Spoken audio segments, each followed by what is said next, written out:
আমি এই বান্দা কিন্তু অনেক পড়াশোনা করছি, আমি ওই আসমান থেকে ক্যাডার হয়ে আমি ডেইলি অন্তত 15 থেকে 16 ঘন্টা টেবিলের সামনে বসেছিলাম। আমার একটা সুবিধা ছিল, আমার চাকরি করতে হতো না বা আমার এই সময় টিউশনি করতে হতো না। আমার ফ্যামিলি ছিল সলভেন্ট, আমি উচ্চ মধ্যবিত্ত ফ্যামিলির সন্তান, আমার একটা সুবিধা ছিল। কিন্তু আমি আমার জায়গা থেকে ক্লিয়ার যে আমি পড়াশোনা করছি।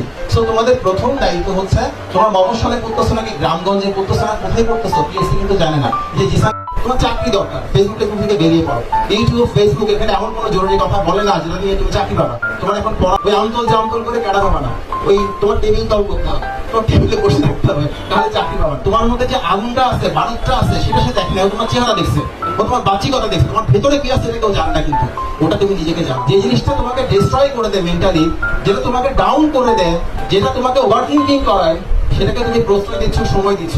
ধ্বংস তুমি হবে না কে হবে? শুভ বিজ্ঞান আমরা এখানে কেন এসেছিলাম এত মানুষ কেন বৃষ্টি পেলে এত মানুষ? আই ডোন্ট নো, মানে এদের যারা কেরালা হয়েছে ওদের চাকরির জন্য অনেকে ভাই আমি এখানে চাকরি করতেছি 11 মাস ধরে। আমি দেখছি তোমরা এখানে এমন ভিড় করো, মানে কিছু আমি তুমি করে বলছি, তোমরা অনেক ছোট হবে, আমি ঘোরা হয়ে গেছি। তো এখন তোমরা এত ভিড় করো কোচিং এর সামনে, মনে হচ্ছে কোচিং একটা মানে মানুষ মন্দির মসজিদে যখন ভিড় করে এরকম ভিড় করো, মানে এখানে তবারক দিচ্ছে এরকম একটা ব্যাপার বা প্রসাদ দিচ্ছে। আমি জানি না কেন ভিড় করো। প্রথম কথা হচ্ছে কোচিং এ ভিড় করে কোনো লাভ নাই, ভিড় করতে হবে নিজের কাছে। যেটা হচ্ছে কি বাসায় যে পড়ার টেবিলটা আছে ওই টেবিলে ডেইলি অন্তত 12 থেকে 14 ঘন্টা পড়াশোনা করতে হবে। কথাটা শুনতে একটু কঠিন মনে হচ্ছে আমি জানি, কিন্তু এই কাজটা করলে তোমরা ক্যাডার হয়ে যাবে, কোনো কোচিং দরকার নেই।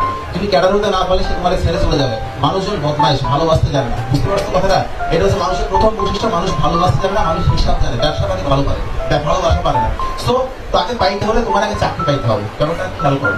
সো তুমি আগে চেষ্টা করো বাসায় যেন পড়াশোনা করা যায়, যাতে ডেইলি অন্তত 12-14 ঘন্টা পড়াশোনা করো। বুকে হাত দিয়ে বলতে পারি কোনো আপুকে কখনো এক কাপ চা বা সিঙ্গারা খাওয়াই একদম আমি আমার জায়গা থেকে ঠিক আছে। আর এখন হয়েছে কি অনেক আপু আমাকে চা সিঙ্গারা দাওয়াতে আমি সময় দিতে পারি না, এটা হচ্ছে ফ্যাক্ট।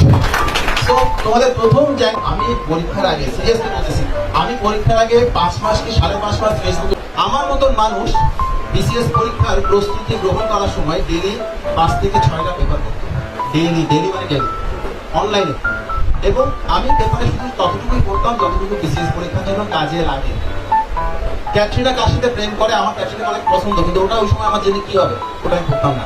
মনকে বোঝাতাম, মন এটা করো না, এটা পড়ার জন্য পুরো জীবন পড়ে আছে, এখন পড়তেছি সব জায়গায়। আচ্ছা, তো এখন ওই সময়ে যতটুকু বিসিএস পরীক্ষার জন্য কাজে লাগে ততটুকু পড়তাম। এতে যে লাভটা হয়েছে, বিসিএস পরীক্ষায় কি স্টাইলে লিখতে হয় সেটা আমি খুব ভালো করে জানতাম। আমার লেখালেখির অভ্যাস আগে থেকে ছিল, লিখতে পারতাম, যে কোনো টপিক নিয়ে লিখতে পারি। সো ওইটা পড়ার ফলে বিসিএস পরীক্ষায় যা যা প্রশ্ন আসে এগুলো ভেরি ইনফরমেটিভ। আন্দাজে লেখার কোনো সুযোগ নাই, একটু আইডিয়া থাকতে হবে। আন্দাজে লিখবা তোমরা, কিন্তু আইডিয়া থাকতে হবে। ওই আইডিয়া থাকতে হলে তোমরা সবচেয়ে ভালো সোর্স হচ্ছে পেপার, পেপারের উপর কোনো কিছু নাই। সো পেপারে কি কি টপিক থেকে পড়তে হয় কি করে বুঝবো? প্রশ্ন বুঝে, প্রশ্ন স্টাডি করে তোমরা বুঝে ফেললে কি কি ধরনের প্রশ্ন পড়তে হয়। এরপর পেপারে তুমি যখন সেই টপিক নিয়ে পড়বে, ধরো আরএমজি মানে কি রেডিমেড গার্মেন্টস, রেডিমেড গার্মেন্টস নিয়ে একটা কোয়েশ্চেন করলে বা একটা আর্টিকেল করলে সেই আর্টিকেলটাকে তুমি তোমার মতো করে লিখো, যেটাকে বলে রিরাইট করা, বাংলায় কি পুনর্লিখন বলা হয়। অর্থাৎ তোমার প্রয়োজনীয় প্রশ্নগুলো তুমি তোমার মতন করে রিরাইট করো। শুধু এই একটা ছোট্ট কাজ করতে পারলে, যাদের লেখায় সমস্যা, লিখতে পারো না, এই সমস্যা 80% চলে যাবে শিওর। এই ছোট্ট একটা কাজ করতে পারে, তবে কাজটা কঠিন। আমি আমার কথা বলি, আমার ফ্যামিলি উচ্চ মধ্যবিত্ত ফ্যামিলি, যথেষ্ট সচ্ছল। এখন তা সত্ত্বেও আমি এইচএসসি পাস করার পর এখন পর্যন্ত ফ্যামিলির কাছ থেকে একটা পয়সাও নিয়ে নেব, একটা পয়সাও নিয়ে নেব, এটা আমি গর্ব করে বলতে পারি, সত্য কথা। এখন আমার ফ্যামিলি ওই সময় বলছিল যে বাবা তোর আর পয়সা কামাই করার দরকার নেই, একটু পড়াশোনা কর। আমি তো পড়াশোনাই করছিলাম, হয়তো ফ্যামিলি থেকে নিতে হয়নি, আমার জমানো পয়সা ছিল, ব্যাংকে পয়সা ছিল, সেগুলো দিয়ে চলছি। কিন্তু আমি কিন্তু যখন আমি বিসিএস পরীক্ষার জন্য পড়াশোনা শুরু করি, তখন আমার কোচিং সেন্টার এবং আমার দোকান দুইটা মিলে আমার মাসে মিনিমাম 4 লক্ষ টাকা বের হয়। আমি সব ছেড়েছি, সব। সো একটা বৃহৎ স্বার্থের জন্য ক্ষুদ্র স্বার্থ কিন্তু ত্যাগ করতে হবে, তাহলে তুমি সারা জীবন এনজয় করতে পারো। আমার মা বলে কথাটা প্রায় সময় যে বড় স্বার্থের জন্য ছোট স্বার্থ, যে জিনিসটা তোমাকে ডিস্ট্রয় করে দেয় মেন্টালি, যেটা তোমাকে ডাউন করে দেয়, যেটা তোমাকে ওভার থিঙ্কিং করায়, সেটাকে তুমি প্রশ্রয় দিচ্ছ, সময় দিচ্ছ। ধ্বংস তুমি হবে না কে হবে? প্লিজ এটা করো না। সেকেন্ড হচ্ছে সাধারণ জ্ঞানের সমস্যা আমারও ছিল। সো সাধারণ জ্ঞানে যাদের সমস্যা আসছে ওরা এটাকে সমস্যা মনে করো না। আমি কিছুই পারতাম না, একদম কিছুই পারতাম না। মনে করো পার্শ্ববর্তী দেশের বিদেশ মন্ত্রীর নাম কি তাও জানতাম না, অমুক দেশের প্রধানমন্ত্রী, নেপালের প্রধানমন্ত্রীর নাম আমি এখনো জানি না। অসুবিধা কি? আমি চাকরি করে খাচ্ছি, আমার অসুবিধা হচ্ছে না, আমার দরকার হয় নাই কখনো, কিন্তু আমি কিন্তু এই জিনিসটাকে বিশেষ পরীক্ষার জন্য জেনে নিছি, এবং তাই জেনে নিছি যা যা জানা দরকার। যা যা জানা দরকার নাই সেগুলো শুনতে যতই ভালো লাগুক না কেন, আমি সেখানে কখনো পড়ে থাকি না। অনেক মানুষ নফসের বিরুদ্ধে লড়াই করতে পারে না, সে কখনো মানুষ হয় না, সে শুধু একটা জীব হয়, জীব। তোমার আত্মার বিরুদ্ধে তোমাকে লড়াই করতে হবে, তোমার মনের বিরুদ্ধে লড়াই করতে হবে, সেই লড়াই তোমাকে জিততে হবে।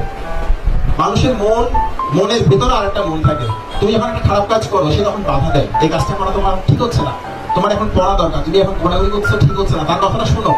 এই সময়টাতে শোনো, 1 বছর শোনো, 30 বছর আরামে থাকবা, 30টা বছর আরামে থাকবা, একটা বছর শুনে দেখো শুধু। তোমার আত্মা তোমাকে যা বলে আত্মার কথা, একটা বছর শোনো। যাদের 6 মাস সময়, যাদের রিটেন পরীক্ষার সামনে, যাদের রিটেন পরীক্ষা কখনো আমি জানি না, অবশ্যই আমি খোঁজ খবর রাখি না, রিটেন পরীক্ষা যাদের সামনে, ধরো 6 মাস সময় আছে, এই 6টা মাস তুমি একটু লড়াই করো তোমার মনের বিরুদ্ধে, 30টা বছর আরামে থাকবা, কখনো মনে রাখো। এরপরে হচ্ছে লাইব্রেরিতে পড়াশোনা করা, ভাই ওই আমতল জামতল করে কেডা হবে না, ওই তোমার টেবিল তাও করতে হবে, তোমার টেবিলে বসে থাকতে হবে, নাহলে চাকরি পাবে না। আমার কথাগুলো শুনতে একটু খারাপ শোনাবে, আমি একটু স্ট্রেট কথা বলি, সরি। আমার চেহারা দেখে আমি ক্যাডার হইনি, কিন্তু আমার খাতা দেখে ক্যাডার হয়েছি, আমার লেখা দেখে ক্যাডার হয়েছি। আর ওই পড়াশোনা করার সময় তোমার চেহারা নষ্ট হয়ে যাবে, অসুবিধা কি? আমার চেহারা নষ্ট হয়ে গেছিল, কত রাত যে না ঘুমাই কাটাইছি এটা সাক্ষী আমার মা, আমার বাবা, আমার টেবিল, আমার ভাই, আর কেউ না, পৃথিবীর আর কেউ না। ওরা জানে শুধু দেশে এরা ঘুমাচ্ছে না, আমাকে এসে বলে গেছে ঘুমানোর জন্য, আমি খারাপ ব্যবহার করছিলাম বাবার সাথে, বাবা তুমি ঘুমাও। আমি জানি শুধু, আমার আত্মা জানে যে আমি পড়াশোনায় থাকি কিনা। ওই আমার চেহারা দেখে আমার চাকরি হয়নি, তখন চেহারা নষ্ট হয়ে গেছিল, চাকরি পাওয়ার পর চেহারা ফিরে যাবে, অসুবিধা কি? কত প্যারেন্ট লাভলি প্যারেন্ট হ্যান্ডসাম, এগুলো তোমাদের জন্য। তোমার পরের প্রশ্নটা কি যেন ছিল, একটু করে বলতে হবে। প্রশ্নটা ছিল যে আমি কিভাবে একটা ক্লিয়ার গোল নির্ধারণ করবো। ও আচ্ছা আচ্ছা, হুমায়ুন আহমেদ বসো। হুমায়ুন আহমেদের একটা বিখ্যাত সিনেমা আছে, আমার একটু ভুল হতে পারে সিনেমার নাম, মানে ওই সিনেমার জন্য উনি চাকরি ছেড়েছিলেন কিনা, যদি একটু ভাই আপনার বা তোমার একটু জানা থাকে বা কারো জানা থাকলে আমাকে সংশোধন করে দিও। আগুনের পরস্পরী সিনেমার যখন মহড়া হচ্ছিল, সেদিন তার প্রমোশনের ডেট ছিল, সিনেটের একটা মিটিং ছিল, তাকে বলা হয়েছিল যে আপনি আজকে মহড়ায় যেতে পারবেন না, আপনি থাকেন। তখন তিনি বলেছিলেন আমার আগুনের পরস্পরী মুক্তি দিতে হবে। তখন বলে যদি তোমাকে যেতে হয় তুমি চাকরি ছেড়ে যাও, আজকে চাকরি ছাড়লে সে কিন্তু প্রমোশন পায় না, খেয়াল করেন জিনিসটা। উনি বলে ঠিক আছে আমি চাকরি ছেড়ে দিই। উনি ঢাকা বিশ্ববিদ্যালয়ে চাকরি ছেড়ে দিয়েছিলেন সেই দিন, যেদিন তার আগুনের পরস্পরীর মহড়া ছিল। পরবর্তীতে আগুনের পরস্পরী বাংলা সিনেমার জন্য কত সম্পদ ছিল এই ঘটনা আমরা সবাই জানি। ক্লিয়ার কথাটা?